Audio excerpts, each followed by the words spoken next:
안녕하십니까. 뉴스데스크 강원입니다. MBC 강원 영동은 조기 폐광을 앞둔 태백 지역에서 경제 기반형 도시재생 사업으로 기대를 모으고 있는 에코잡시티 사업의 실태를 점검하는 연석 기획보도를 마련했습니다. 이 사업에는 정부와 공공기관, 민간 기업이 참여해 6년 동안 2천억 원 넘게 투입할 예정이었는데요.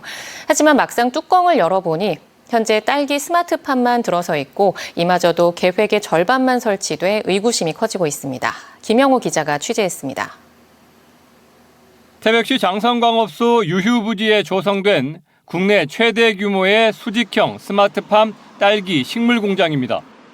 태백시와 한국광해광업공단, 민간업체 측이 참여한 경제 기반형 도시재생 사업 에코잡시티의 일환으로 폐광지역 일자리 창출과 경제 활성화가 사업 목적입니다. 지난해 5월부터 가동 중인데 민간업체가 당초 제출한 사업 계획서에는 딸기와 엽채류, 육묘 재배동까지 9개 동을 운영하는 내용이 담겨 있습니다. 그런데 올해 초 취재진이 방문했을 때는 5개 동만 갖춰져 딸기와 육묘를 생산하고 있었습니다. 밥만 짓고 가냐 이제 그렇게 하고 있는데 그래도 짓고 가자. 나중에 이거랑 또 활동을 하면 돼. 태백시가 당초 계획보다 4개 재배동을 축소해 5개 동만 운영되는 이유에 대해 올해 2월 사유와 증빙 자료, 향후 구체적인 계획을 요구했습니다.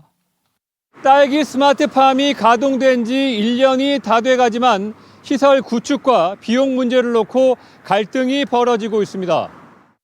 업체 측은 사업에 공동 참여한 태백시 광해광업공단과 합의해 시설을 축소했다는 입장입니다. 증빙 서류를 요구하자 이를 담당했던 직원이 퇴사해 확인되지 않는다고 덧붙였습니다. 업무 협약에 따라 스마트팜 조성 사업의 총괄 감독을 맡았던 한국광해광업공단은 업체와 태백시가 대립하고 있는 상황에서 공식적인 입장을 밝히는 건 적절하지 않다며 답변을 거부했습니다. 도시재생 스마트팜 사업이 달라진 건 대내외적인 여건이 좋지 않은 탓도 있습니다.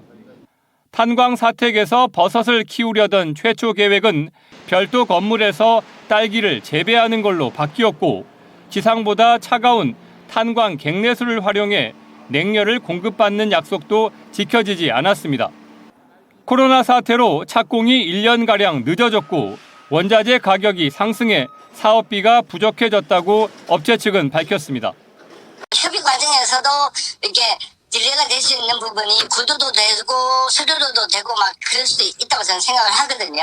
단기별로 탁탁탁 맺어지고 갈 상황은 아니었었어요. 하지만 업체 측 주장을 수용한다 해도 정부와 지자체의 100억 원대 예산을 끌어와 추진하는 사업에 계획 변경 증빙 서류가 없는 걸 납득하기란 쉽지 않아 보입니다. MBC 뉴스 김영호입니다.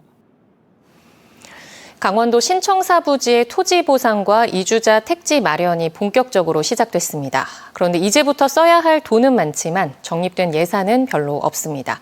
백승호 기자입니다. 강원도 신청사가 들어설 춘천 고은이 땅입니다. 이달부터 개인 소유의 땅과 건물에 대한 감정평가에 이어 보상 절차가 본격 시작됩니다. 이미 집을 짓고 사는 20여 가구에는 이주 택지가 마련됩니다.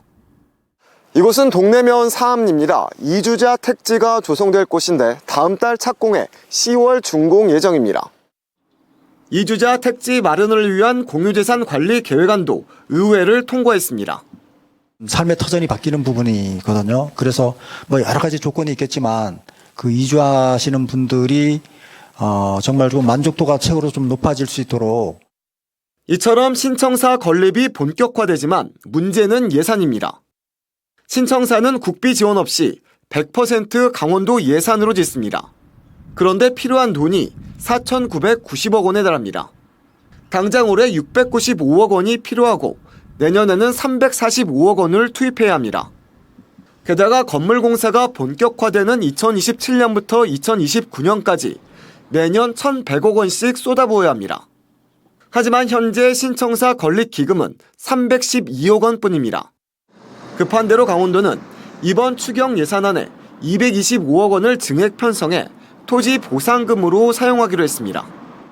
그래서 이번에 저희가 한 200 25억 원을 투입해서 저희가 금년도 토지보상의 전체 예상액의 한 60% 정도는 저희가 준비를 해놨습니다. 앞으로 신청사 건립에 차질이 없으려면 기금을 우선 편성해야 합니다. 김진태 도정이 빚을 내지 않는 건전 재정 방침을 유지할 경우 다른 사업 예산을 줄여야 해 앞으로 예산 편성에 상당한 진통이 예상됩니다. MBC 뉴스 백소입니다. 원주의 한 아파트에서 격리 직원이 6년 동안 13억 원 이상을 자기 명의의 통장으로 입금해왔다는 의혹이 불거지자 원주시가 감사에 착수했는데요. 횡령 정황이 통장 내역에서 속속 확인되고 있는데 빼돌린 것으로 보이는 돈의 규모가 당초 예상보다 더 큰 것으로 드러났습니다. 이병선 기자가 취재했습니다. 격리 직원이 자신의 통장으로 관리비 등을 지속적으로 이체해온 사실이 드러났던 아파트 단지입니다. 지난 2월 처음으로 의혹이 제기된 뒤 자체 감사를 통해 일부 실체가 드러났고 현재는 해당 직원을 경찰에 고소하는 등 민형사상 책임을 묻기 위한 절차에 들어갔습니다. 이 직원이 개인 통장 등에 이체한 금액은 애초에 13억 원으로 알려졌지만 실제로는 더 클 걸로 예상됩니다. 처음 알려진 13억 원은 이 직원의 명의로 된 계좌 등 총 4개의 개인 계좌로 출금한 기록일 뿐입니다. 입출금 내역상 어떻게 출금됐는지 적는 적요란에 은행이나 ATM에서 직접 인출한 현금, 그리고 은행 지점에 가서 여러 계좌로 동시에 이체한 기록인 대체 항목이 있기 때문입니다.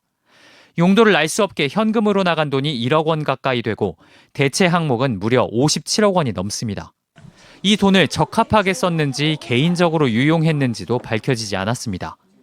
문제가 된 직원은 3월 초 자신의 퇴직금을 챙겨 원주를 떠났습니다. 원주시가 지난달 감사를 시작했지만 워낙 양이 방대한 탓에 입출금 내역 등에서 의심 가는 부분을 확인하는 사전조사만 한 달이 걸릴 걸로 예상됩니다. 한편 경찰은 시 감사가 마무리되고 나면 이를 토대로 다시 조사에 나섭니다. MBC 뉴스 이병선입니다.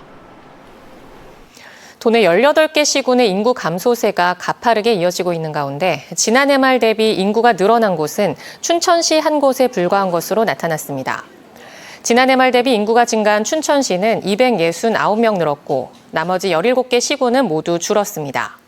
특히 강릉시는 넉 달 만에 798명이 줄어 인구 감소 폭이 가장 컸고 도내에서 인구가 가장 적은 양구군은 2만 945명으로 인구 2만 명대마저 무너질 위기에 처한 것으로 조사됐습니다. 한편 지난해 말 5,132만 5천여 명이었던 전국 인구는 4월 말 기준 5,128만 5천여 명으로 4만 명가량이 줄었고 강원도는 152만 3천여 명으로 넉 달 만에 4천 명가량 줄었습니다. 지난 4월 29일 기준 강원도 내 아파트 매매가가 전주 대비 0.02% 올라 3주 연속 오름세를 이어가고 있습니다. 지역별로는 동해가 0.09% 오르며 5주 연속 상승세를 보였고 원주는 0.06% 뛰며 3주 연속 올랐습니다. 태백은 전주 대비 0.16% 뛰었고 속초는 0.07% 상승했습니다. 하지만 강릉은 13주 연속 하락한 가운데 이번 주에는 0.08% 내렸고 춘천은 0.01% 하락해 오름과 내림을 반복하며 혼조세를 보이고 있습니다.